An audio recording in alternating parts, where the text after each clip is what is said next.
Allez, maintenant on est sur le stand de Don't Panic Games. Alors comme d'habitude, parce qu'à chaque fois je vais les voir, et aujourd'hui on est avec Julie. Bonjour Salut, Julie, bonjour. tu vas bien? Ça va et toi? Ben ouais, super, sous le beau soleil de Paris. Alors c'est encore un petit peu nuageux, mais Ça passe. ça devrait arriver bientôt pour passer un super week-end à Paris Ludique.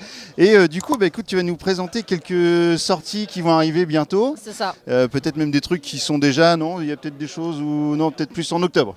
Ouais, C'est à la rentrée. septembre, octobre, novembre. Dans ce que j'ai à vous montrer, il n'y a pas tout, mais on a fait une petite sélection. Là, on a fait une petite sélection parce qu'ils ont plein cool. de trucs. Ouais, on a beaucoup de Ça trucs. nous donnera l'occasion d'en reparler à un autre moment des autres. On a fait les dingos sur la rentrée, je sais pas ce qui s'est passé, mais bon, c'est pas moi qui décide. Alors vous savez, si vous suivez la chaîne, que je suis particulièrement fan de Batman.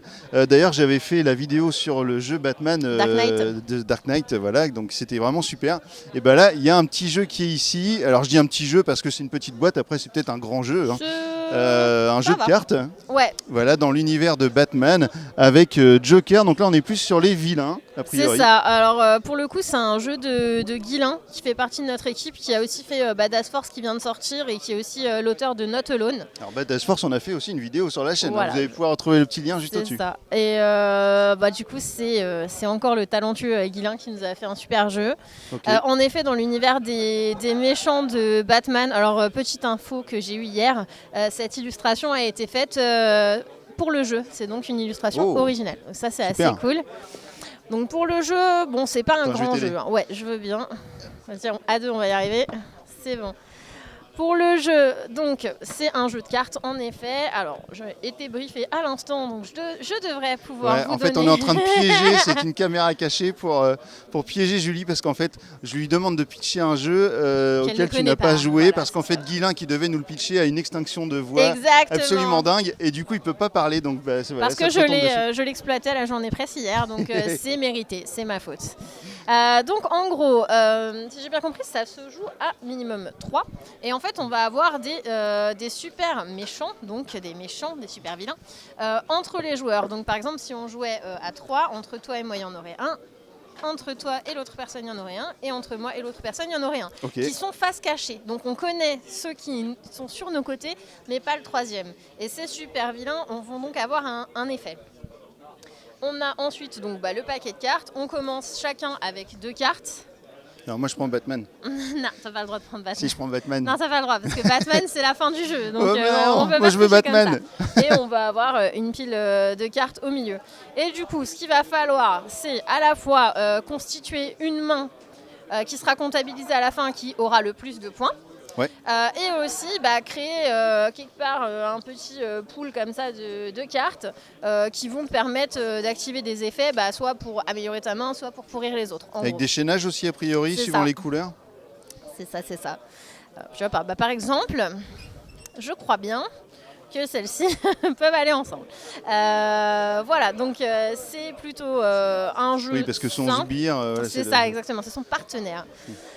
Donc voilà, le but étant d'avoir le plus de points possible sur les cartes de ta main à la fin de la partie. Et alors, on a 2 choses. Déjà, à chaque fois qu'il y a une carte qui est défaussée, on a une petite piste comme ça. De l'homme mystère. Voilà, avec un pion qui est je ne sais où, je ne sais pas. Bref, il y a un pion qui avance, donc là. Quand on arrive à la fin, on pioche une carte, ça fait un petit événement, on repart à 0 et ainsi de suite. Donc ça, c'est pour toutes les cartes qu'on va défausser. Okay. Et pour la fin, donc on a dans le paquet de cartes des bas de signal, donc un premier dans le premier tiers du paquet, un second dans le deuxième tiers du paquet, et dans le troisième tiers, on a Batman, du coup, qui revient. Et quand Batman revient, on compte les points et la partie est finie. D'accord, donc on ne peut pas incarner Batman. Donc, tu ne peux pas incarner Batman, tu es un méchant. Ah, la déception. Tu es un méchant, tu dois faire régner le crime en fait sur Gotham City. C'est le but de ce jeu. C'est le but de ce jeu.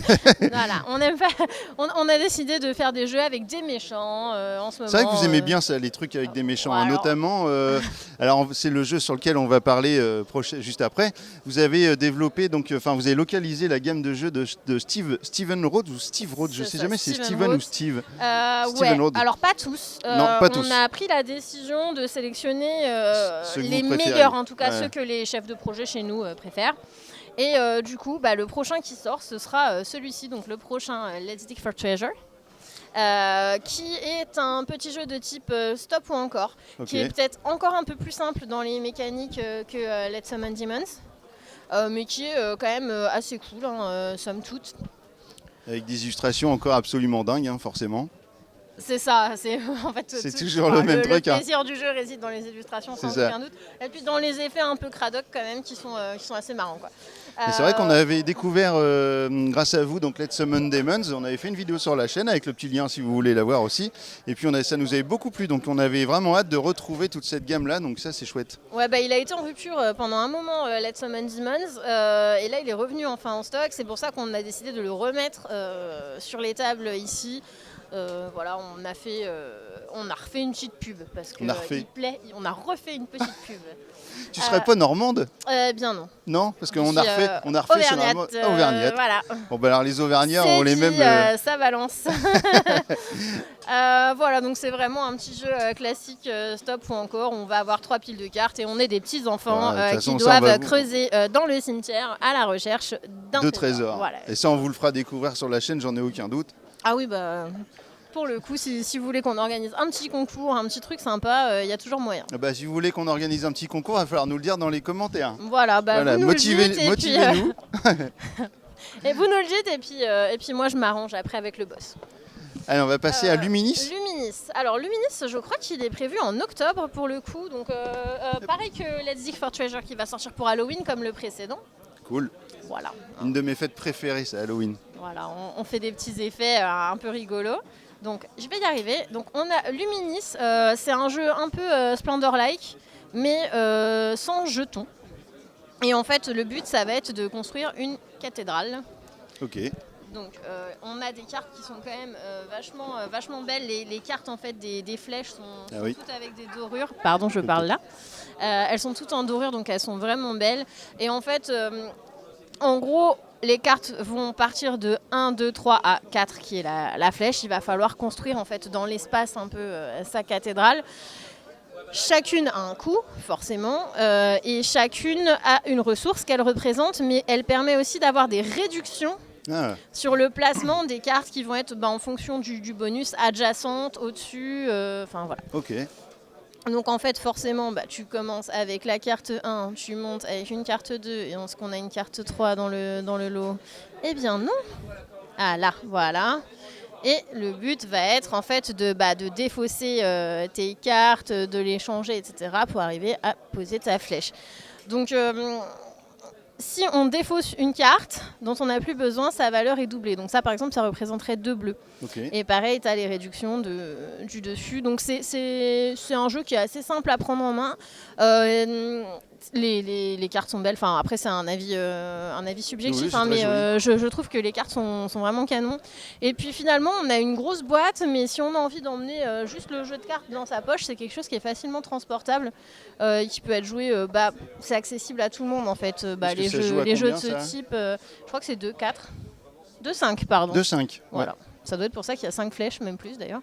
Pour 30 minutes. Ouais, c'est un petit jeu vraiment accessible. Et ça sort quand ? Ça sort, il me semble, en octobre. En octobre. Alors aussi. le planning de la rentrée n'est pas tout à fait fixé, puisque comme je vous ai dit, on change de fournisseur. Enfin de distributeur plutôt, et du coup c'est un peu encore compliqué parce qu'ils ont des exigences qu'on n'avait pas avec le précédent, et du coup si on ne respecte pas leurs exigences, ils ne sortent pas nos jeux. Voilà, on se fait gronder et on doit être plus discipliné, c'est la moralité de cette histoire. Alors là, on va arriver sur un truc, les amis, vous n'êtes pas prêts là. Et d'ailleurs, c'est pour ça qu'il sort tard, celui-là, parce que vous n'êtes pas prêts. On ne matchait pas les exigences, donc voilà, on fait ce qu'on peut. On essaie de pas paniquer. Donc alors là, on va aller faire des sushis. Un petit jeu en localisation, donc c'est la localisation d'un Kickstarter de Japan Games. Donc on est clairement indécent sur le matériel parce que comme on a repris un Kickstarter, on a décidé de le reprendre à l'identique de ce qui avait été créé. C'est un jeu assez simple, un peu rigolo, où va falloir manger des sushis selon des cartes de menu qui se trouvent quelque part par ici. Donc, c'est pas facile d'une main. Hein. Non, c'est pas facile, vous me challengez. Voilà, par exemple, là on a le menu Okinawa qui va être selon la couleur des assiettes, mais on en a d'autres qui vont être selon le contenu, donc voilà, n'avoir aucun accompagnement, c'est vraiment des petites cartes objectifs. Et il va falloir aussi avoir le plus de sushis différents. Donc à chaque tour, on va venir placer son petit pion sur un endroit où on peut aller manger, prendre son sushi et faire une petite pile. Et alors le petit côté un peu tricky de ce jeu, c'est que du coup, on va les prendre, on va les empiler gentiment. Et de temps en temps, on a le wasabi qui intervient. Et le wasabi va vous demander de vous souvenir dans quel ordre vous avez empilé vos petites assiettes. Il y a un côté memory, d'accord. Ouais, bon, c'est pas tout le temps, mais il y a quand même ça. Donc le but, ça va être de faire des associations de la collection de sushis en fonction des objectifs, en fonction de la diversité des menus, etc. Mais aussi de ne pas oublier ce qui se trouve là, parce que c'est quand même important, et de ne pas oublier ce que vous avez stocké. Cool. Mais en tout cas, on a vraiment le côté manga qui ressort avec la boîte, avec le personnage. Ouais, on a le quand côté même un petit peu jeu téléphone. Il y a des jeux de téléphone comme ça où on fait de la cuisine, on met. C'est là, vrai. on est un peu challengé comme ça. ça. On a Ramen aussi qui sort là. Ramen. Ramen. Je crois qu'on a. Oui, parce que les deux devaient sortir en même temps. Donc on a la petite illustration de Ramen également disponible, mais du coup ils sont pas disponibles. On est rigolo, on fait des blagues des fois. Et du coup Ramen sera un produit exclusif Japan Expo parce que il sort plus tôt, donc on en profite quoi. Mais vous êtes vraiment, il y a vraiment un côté délirant à chaque fois dans votre matériel, dans vos choix, etc. C'est vraiment ça, je sais pas qui fait ça chez vous. Le patron est fou. C'est le patron, mais le patron est complètement fou parce qu'en fait, vraiment, il y a des choix de localisation qui sont vraiment. On pourrait deviner, même sans voir le logo d'Anpani Games, que c'est vous. Je pense que le patron est un génie diabolique. Franchement, moi, c'est ma seule théorie. Après. Non, on est en train de changer un peu. C'est vrai qu'on avait ce côté Japanimation assez marqué, mais il faut se dire que... Vous aviez fait l'Attaque des Titans aussi. C'est ça, mais notre boss, en fait, c'est aussi le créateur d'Animeland. Avant, il gérait Kazé.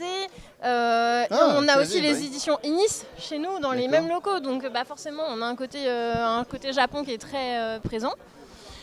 Il y a les party games aussi qui commencent à se développer et là on commence à se lancer sur des jeux un peu plus conséquents, donc comme Beast. Alors je sais pas quand va sortir la vidéo, mais je suis vraiment désolée pour les backers qui ont leur jeu en retard. On a fait ce qu'on a pu, on fera mieux la prochaine fois. J'en profite, désolée.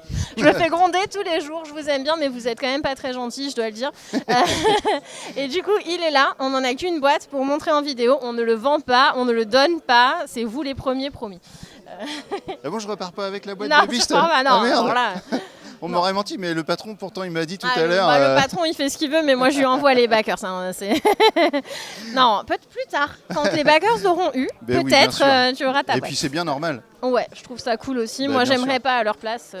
Je comprends qu'ils soient fâchés, juste, c'est pas de ma faute, quoi. Alors, ça parle de quoi, ça, Beast ? Explique-nous un petit peu. Alors, c'est un jeu asymétrique où, en gros, on va avoir un joueur qui joue une bête. Ouais, on y va à deux. On va avoir un joueur qui joue la bête, enfin une des bêtes, et les autres joueurs qui jouent les chasseurs. Donc quand on joue à deux, le joueur qui joue les chasseurs va jouer deux. Et sinon, c'est un chasseur chacun. Et en gros, le but, ça va être que les chasseurs traquent la bête pour la tuer. Donc la personne qui joue la bête va avoir des objectifs. Je crois qu'il y a pour l'instant 4 scénarios, mais qu'il est possible en fait d'en créer de nouveaux. L'éditeur d'origine permet d'en créer de nouveaux. Et du coup, chaque scénario va dire dans cette map c'est mieux par exemple. Et pour gagner, la bête devra tuer, je sais pas, deux pions, deux pions orange, un pion bleu par exemple.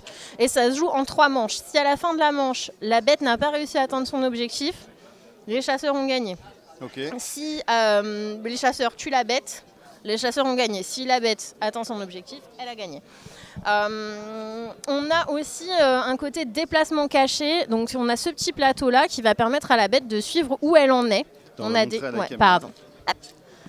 une carte, on va avoir des cartes destination en fait qui vont permettre à la bête de se déplacer sur le plateau. Okay. Et en fait sa position n'est révélée que si un chasseur marche dans sa trace en gros, donc on va mettre des empreintes, ou si elle attaque. Donc en fait, ça va vraiment être au chasseur d'essayer de déterminer où elle se trouve et à la bête de bien choisir son moment pour attaquer pour ne pas être trop près des chasseurs. Parce que si j'attaque et qu'ils sont à 2 cases de moi, c'est sûr qu'ils vont venir essayer de me tuer juste après. Ok. On a vraiment un jeu assez cool parce que, bon, je le déballe d'une main, on a plusieurs bêtes en fait. On repart pas avec, mais au moins on déballe un jeu neuf, ça c'est cool. Ouais, je fais que ça moi.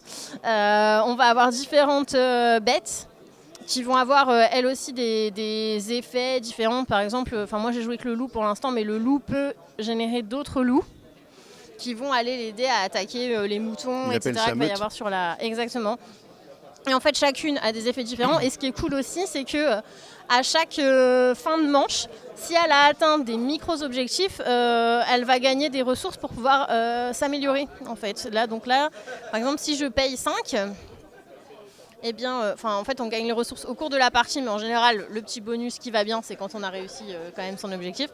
Je paye 5 et à chaque fois que je fais une attaque, ça inflige 2 au lieu de 1. Les chasseurs aussi peuvent être améliorés, mais j'aurais tendance à dire que c'est un peu moins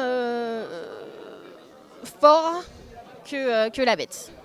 Voilà, donc on a un jeu qui est quand même, somme toute, assez complexe. Là, on a les scénarios, par exemple, 2-3 joueurs, ils recommandent le grand nettoyage, ils indiquent quelles cartes, la mise en place, etc. Donc, en tout cas, on a un matériel là qui donne vraiment envie de jouer et de découvrir. Parce c'est que, clair. franchement, je sais pas si tu as vu les petits meeples. Les petits meeples de moutons en bois, ils sont super mignons. On a envie de les manger. Moi, je suis une grande gamine. Alors, les sangliers et les ours ne te remercient pas. C'est des ours. Ça, c'est un ours. Bon, en même temps, ça fait longtemps que j'ai pas vu un ours. Hein. C'est pas faux. Non, on a de tout. On a des petits ours, des petits sangliers. Franchement, ils sont beaux. Ça, c'est l'ours.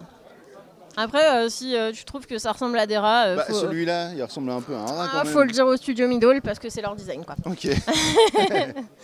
mais, écoute, super. Mais voilà. Je sais pas si tu as d'autres questions. Sur le non, écoute, c'est super. On a fait le tour de tout ce qu'on avait à dire. C'est génial. J'ai réussi à ne pas mourir pendant cette vidéo. Donc ça.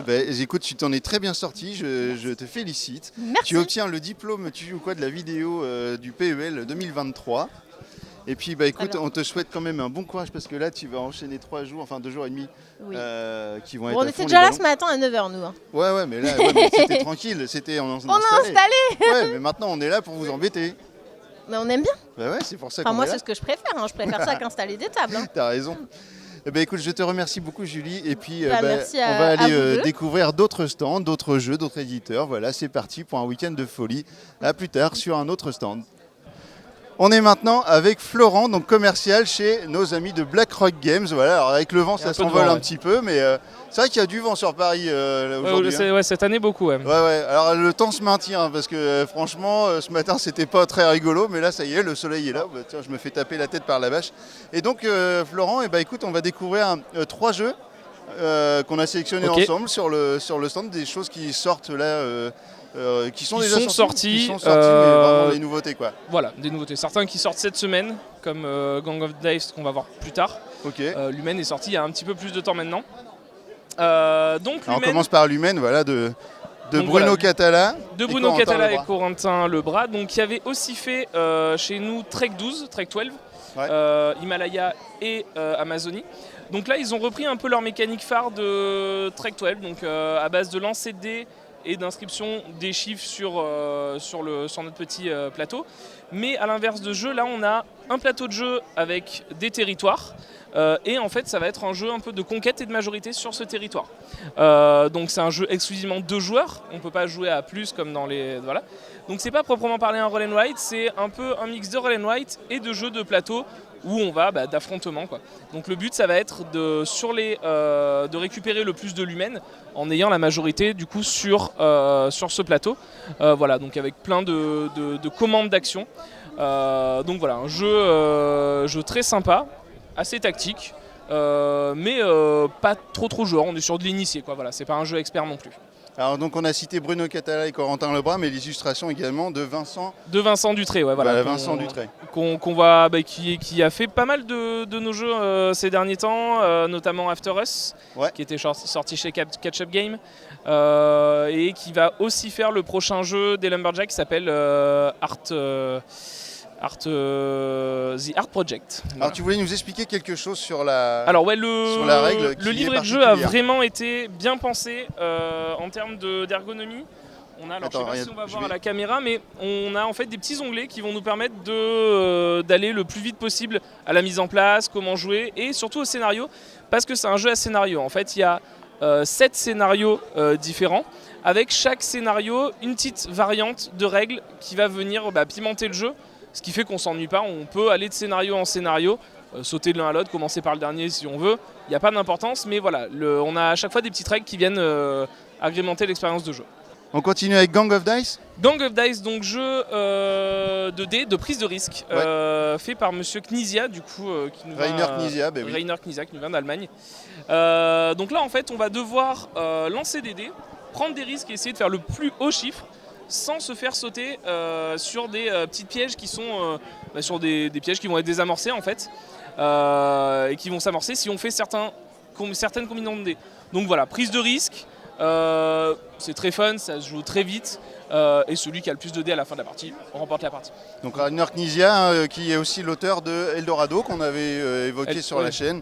Entre autres, et puis plein d'autres trucs. plein d'autres. C'est vraiment je crois qu'il en a 400 à son actif. Ouais, donc, c'est un monstre du jeu.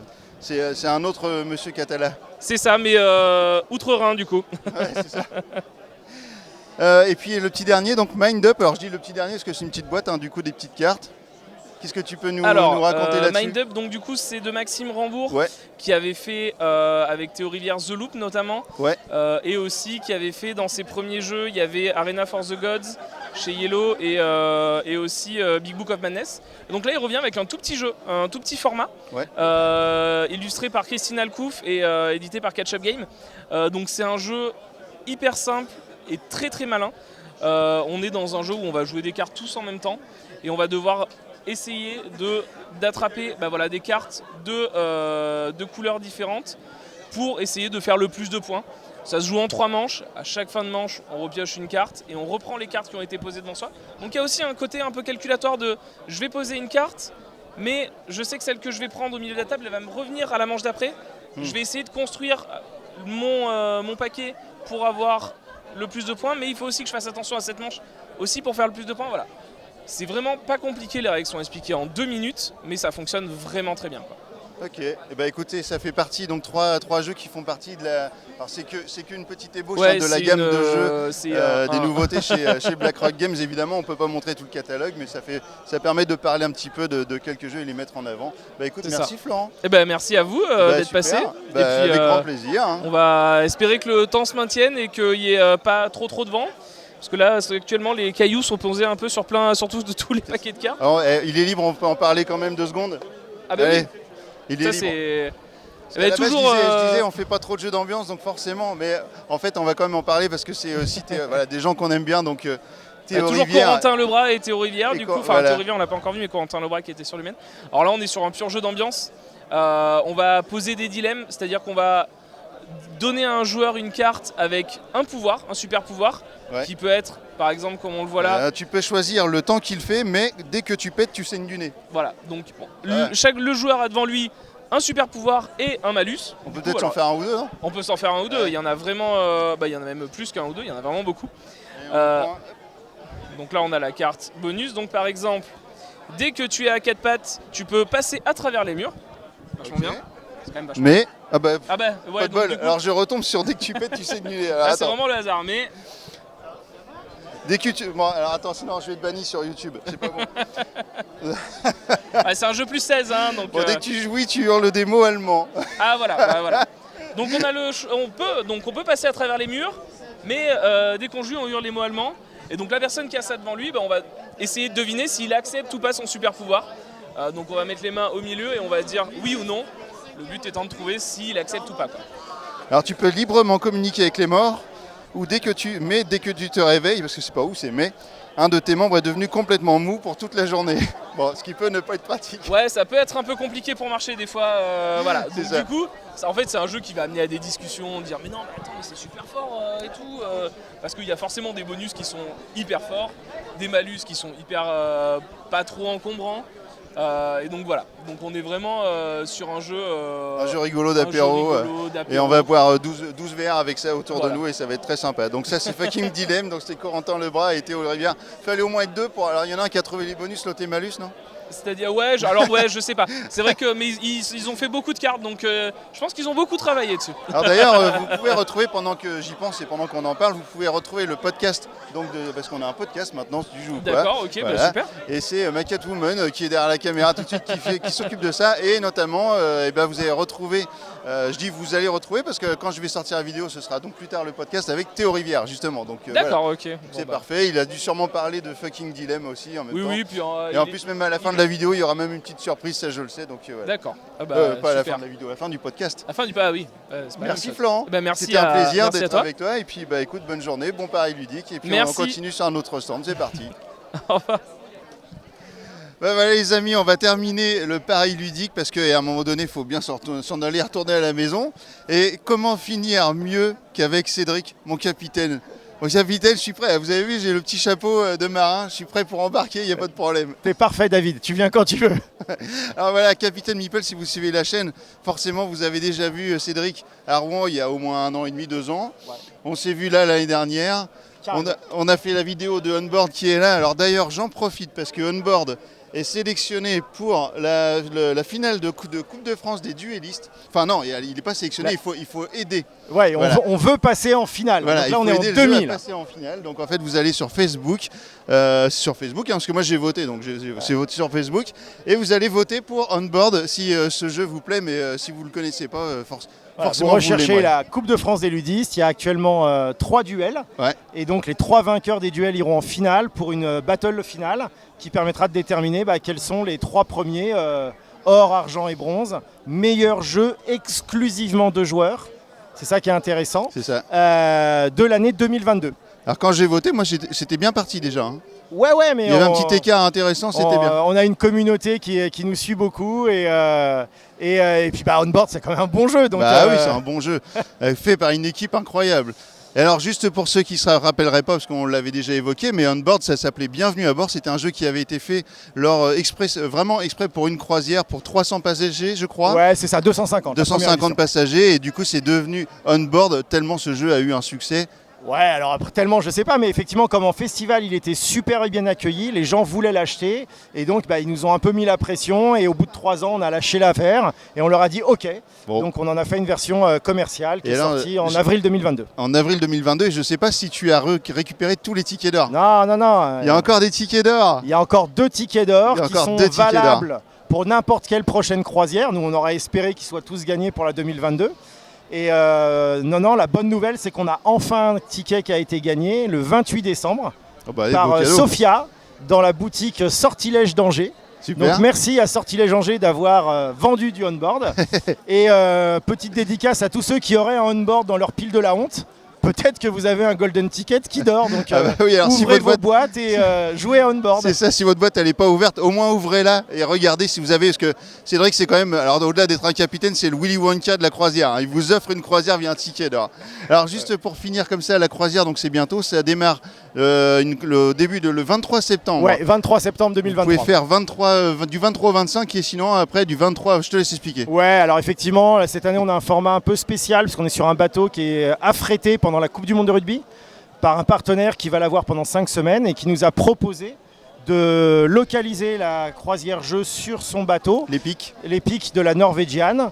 Et donc on va avoir un départ le 23 et un départ le 25 puisqu'il y a une petite boucle Marseille-Toulon-Marseille au départ. Voilà. Et après on va partir tranquillement vers l'Italie avant de revenir le 1er octobre. Voilà, donc si vous voulez faire juste un petit week-end à bord, du 23 au 25, ça permet de faire un petit tour, de goûter un peu, d'avoir un premier avant-goût d'une croisière. Ouais, j'ai peur que ce soit un goût amer, parce que si toi tu descends au bout de 3 jours, au moment où tu as l'autre moitié de la croisière qui monte pour 7 jours, c'est ça. Et puis faut avoir le moral bien accroché. Le gros de l'aventure, il est forcément sur les 7 jours d'après, on va pas se mentir. Clairement. Ouais. Voilà, avec tous les pays à visiter. Et aujourd'hui, les quelques personnes qui sont inscrites pour 3 jours, c'est surtout des personnes qui appréhendaient parce qu'elles n'ont jamais fait de croisière. Est-ce que je vais avoir le mal de mer, pas le mal de mer? Je suis pas forcément super joueur, donc voilà. Bon. Donc il reste un peu de place? Il reste de la place. Voilà, c'est l'avantage du bateau affrété, parce qu'on part en Italie, c'est qu'il y a une actualité rugby plus faible. Eh oui. Donc le partenaire a vendu moins de cabines. Donc nous, on n'a vraiment pas de problème de place. Donc il y a des animations rugby aussi. Ouais. Donc ça va être la grosse chouille. Ils ont des partenariats avec des brasseurs. Voilà. Je crois qu'il est même question que la bière coule à flot et à pas cher. Donc voilà, plus plein d'autres événements autour du monde du rugby. Donc il y aura deux publics à ambiance très forte qui vont se croiser. Et alors pour la petite anecdote, le 23 septembre, on a le pape François qui fait une messe au Vélodrome. Et donc, ils sont tellement en galère d'hôtels pour héberger les pèlerins que le diocèse de Marseille a contacté le bateau pour savoir s'il pouvait y faire dormir des pèlerins la nuit du 23 au 24. Ok, on a failli avoir un accident diplomatique avec un enfant, mais ça va, il était petit, donc on l'a même pas vu à l'image, je suis sûr. Du coup, j'étais parti sur un truc, oui, alors du coup, forcément la bière qui coule à flot, c'est le moment ou jamais de faire à bord une petite partie de Belgium Beers Race. Exactement. De nos amis Beer Games, voilà. Tu voulais à bord? On aura le jeu à bord, puisque Beer Games, c'est un des éditeurs qui nous a soutenus dès le début et qui nous a mis à disposition le jeu. Avec Comic. Donc, voilà. Comic, voilà. Donc Comic, si tu nous écoutes, on te fait des gros boujoux de Normandie. Enfin non, nous on est de Normandie, mais là c'est de Paris. Mais c'est l'habitude de dire boujoux de Normandie.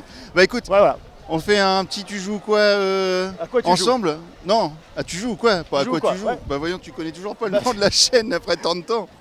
À chaque fois je m'en mêle les pinceaux. Alors maintenant que vous savez tout sur la croisière ludique et sur Paris Ludique, et ben alors... Avec Capitaine Meeple. Avec Capitaine Meeple. Tu joues quoi? Ou quoi?